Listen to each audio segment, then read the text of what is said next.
So yeah, this is part 2 of the video. This is an actual post made by a friend of mine. I've seen a couple of people make this exact same post, basically.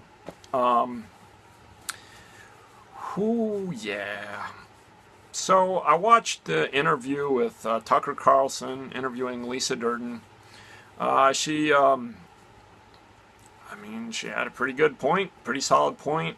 Throughout the interview, Tucker Carlson is this complete asshole who is like, I don't wanna hear about any context or, history or anything. I just want to narrow in on my little logic outside of context. And yeah, he's a fucking idiot. It's Fox News. What can you expect? Um, so and apparently she was like a part-time adjunct professor or something at this one college, and they canceled her contract apparently because of this interview, because they're fucking racists apparently. Who would have thought? There's racists in America. I know, shocking, right? So anyway, what we're up against here is this phenomenon whereby it is very easy to articulate a dumb idea. It's like 10 times easier to articulate a dumb idea than it is to debunk the idea. Like I can say 4 plus 4 is 6, and it's not. 4 plus 4 is 8. But to actually prove that 4 plus 4 is 6, I might have to write out a page-long proof or something. That's kind of what we're up against. But we'll give it a shot here. So. My friend Dave here writes, I never got my white privilege card in the mail. Must have been when I was temporarily living in my car.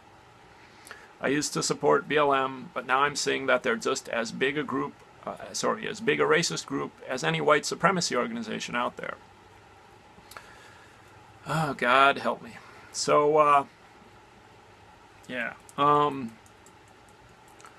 To imply that, like, BLM is like, okay, assuming that BLM was racist, but they're not, but assuming they are, and to imply that they're on like the same level as like any white supremacy organization out there.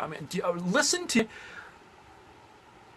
do you know what the history of white supremacy organizations is in the U.S.? There's been a little bit of church burning, I hear, a little bit of lynching. Yeah, I missed the part where BLM was just as big as the white supremacy organizations. Has BLM been burning down churches and lynching people and denying people the right to vote? I guess I missed that. I must not be watching enough Fox News. Really? Fucking really? So, I also missed the part where Lisa Durden was speaking for BLM. It seemed like she specifically said she wasn't in the interview. Last time I checked, BLM was a decentralized organization with independent chapters. I personally don't think that's a very helpful form of organization. It's kind of like anonymous, very decentralized, and that can make for a very disorganized organization. Are there racists in BLM? Probably. There's no centralized way of keeping them out. If anybody wants to be a BLM chapter, I guess they can be. But same with Anonymous. There's fucking racists in Anonymous. If I see a rant by fucking Weave, do I say, oh, Anonymous is racist? Maybe it is. Must have been when I was temporarily living in my car. So what's being said here is that because I had a certain experience, therefore that applies to everybody. Kind of like saying, well, I got hit by a bus today, therefore everybody must have gotten hit by a bus today. However, that's not actually how reality works. Let's say you're dating. You sign up a dating profile on Plenty of Fish. And, you go out on dates with people, maybe you even have some relationships that come out of these dates. And they're all just terrible relationships. And you could say, oh, all women are assholes. This woman stole from me, this woman cheated on me, this woman used me. it doesn't mean that everybody's having that experience. It just means you had that experience. So, and you know, I understand that there are some white people who are poor. That doesn't mean that white people don't have privilege as compared to people of color. For instance, when you're homeless and living out of your car, could be worse. You could be black and homeless and living out of your car. And what's this? Yeah, just run this through your head. You're living out of your car. Maybe you got your car parked in some secluded area. You're just trying to catch some shut eye, and you're white. Okay, versus you're black doing the same thing. Odds are you're much more likely to get harassed by the police. People are much more likely to call the police. Hey, there's a suspicious black guy in his car over here. Not sure what he's doing. You better go check him out. Versus, oh shit, it's some homeless white guy. Sucks to be him. White privilege is real. Even when you're as poor can be, if you're white, you're still white in America. White people get treated differently than black people. Hello? There's been research done where, for instance, they take job applications and fill them out and send in the same job application with a black sounding name and a white sounding name. Same job application to the same employer. Guess who's more likely to get the call back? The white sounding name. So, as much as it sucks that you were poor, unemployed, living in your car, you still had a better opportunity to pull yourself out of that situation if you're white as compared to if you're black. Reality, white privilege. Oh, you never got your white privilege card in the mail. So, okay, if you're autistic or you're schizophrenic, you might have problems with metaphors, and people in these categories tend to take metaphors literally sometimes. And they might think we're actually talking about a physical card that gets physically mailed to you in the mail. But no, we're not. We're talking about a concept. The white privilege card is a metaphor for the privilege you get from being white as compared to being black in America. So to say that you never got your white privilege card in the mail, it basically means so there was never any white privilege for you. So if there's never any white privilege for you, that means there's never any white privilege for anyone else either. I mean, that's not how, how white privilege by definition would work. If everyone gets it or no one gets it, okay? I just explained to you, with the hypothetical example of someone being homeless and living in their car, how it's an entirely different experience being white and having to hang out in your car in a city or wherever you are versus being black and trying to do the same thing. Shopping. If you're shopping, the employees in the store are much more likely to follow you, be suspicious of you, look at you funny if you're black as compared to your white. It's just the examples and go on and on and on. These are the types of examples that these are the types of experiences that you just don't have if you're white. You have to go make an effort to educate yourself about these experiences. And there is information out there. There is knowledge out there available for you to learn, but you've got to want to learn it. If nobody ever said anything to you about racism, about white privilege, and you'd have no reason to go and to even think, hey, maybe I should go check out this subject matter. You wouldn't even know it's a thing. Racism, right? You wouldn't know it exists. But when every riot that we have had in the United States has stemmed, every widespread instance of widespread civil disorder in the United States has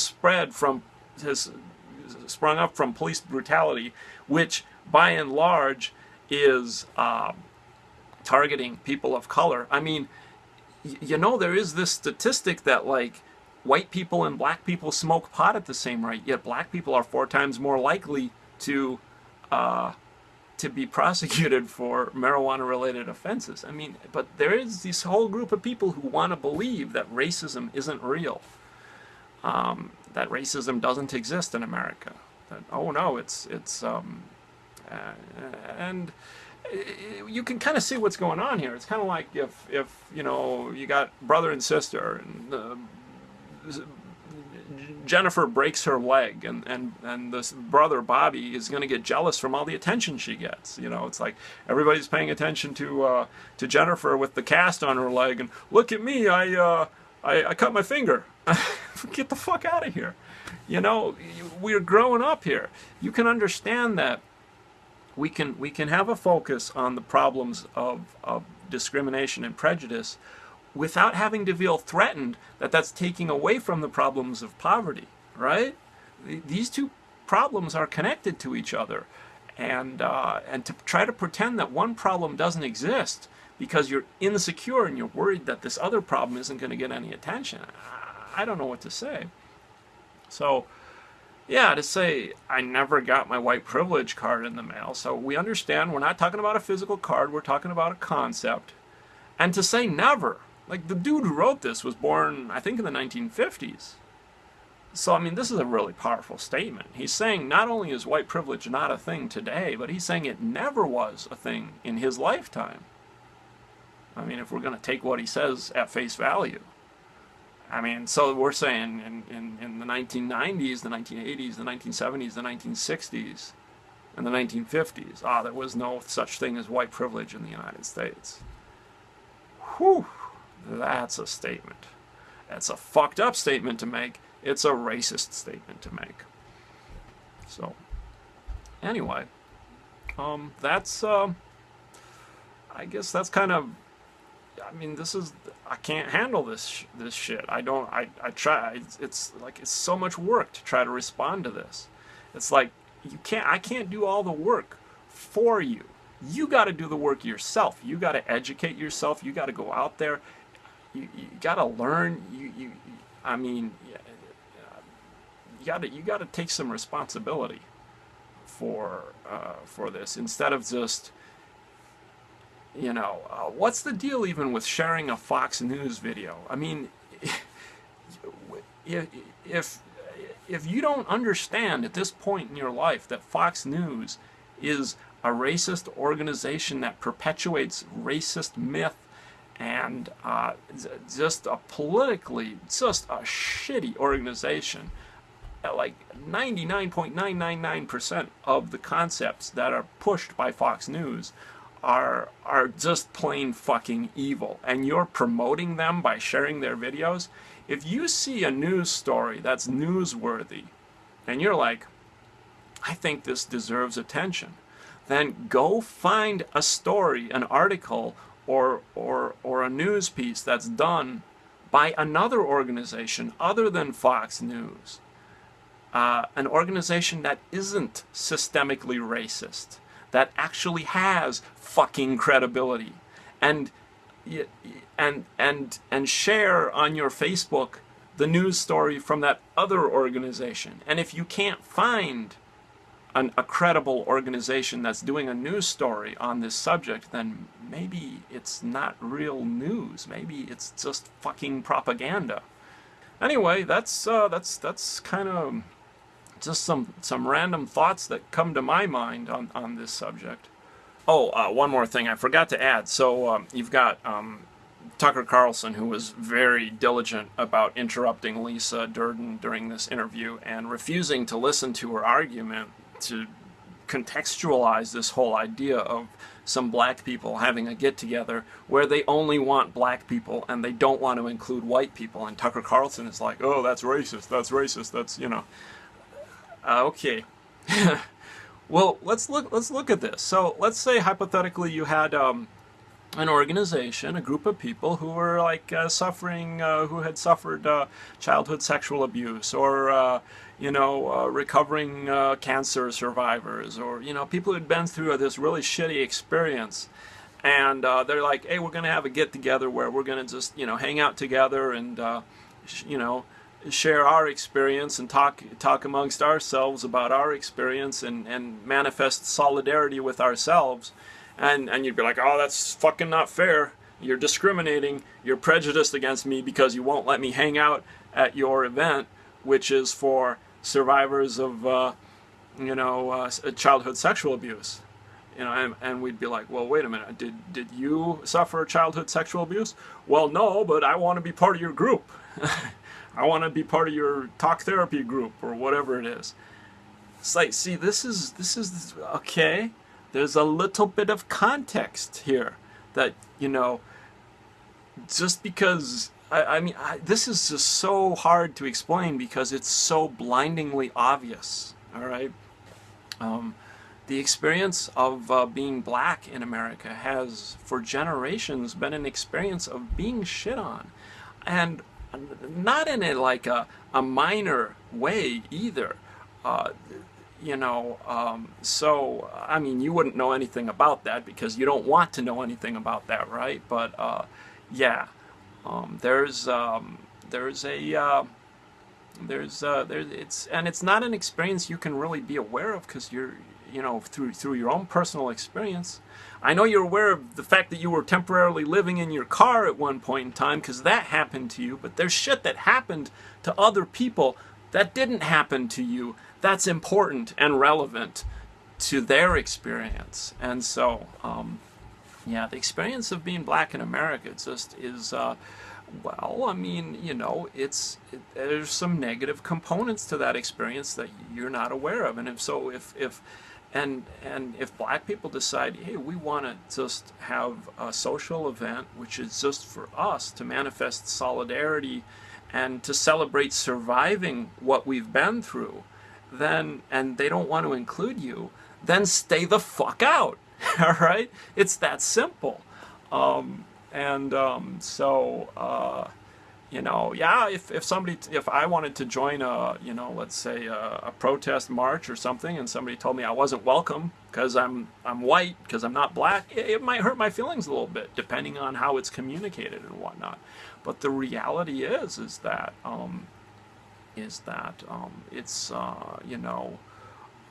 there are contexts, there are certain situations where if people want to have a group and they don't want to include everybody in their group, they not only have the right to do that, but they should do that, and so I'm using this analogy of maybe cancer survivors or survivors of childhood sexual abuse or something. It's like you wouldn't expect to just force your way into one of their group meetings where they're having a thing where they're celebrating their own survival and their own experience of transcending what they've been through. No, you would respect that and you'd stay out. But all of a sudden, black people want to have a thing for themselves, and oh shit, you don't want to respect that. You feel threatened by that. Why do you feel threatened by that? Well, because you're in this whole subculture, this unfortunate racist subculture that wants to deny the reality of racism and wants to perpetuate it, I guess. Too fucking bad. But I mean, it's sad that this shit can actually be on TV. I mean, there ought to be a fucking law against this bigotry and this hatred, to have this propaganda, this racist propaganda. And here you are sharing it on your Facebook. I mean, oh God, it's just terrible. But that's how we get a fucking white supremacist elected president, is because there's enough people who are racist enough who will vote for a fucking obvious racist. So I mean, if you if you don't know that what you're advancing is in so many ways, both directly, though the words you're saying here in your post are directly racist, and then just the fact that you're promoting Fox News is helping to advance their whole right-wing agenda. All the shit they promote, you're now part of it. You're now advancing that. Every time you share a Fox News video, instead of finding an article from a credible source or a news interview from a credible source,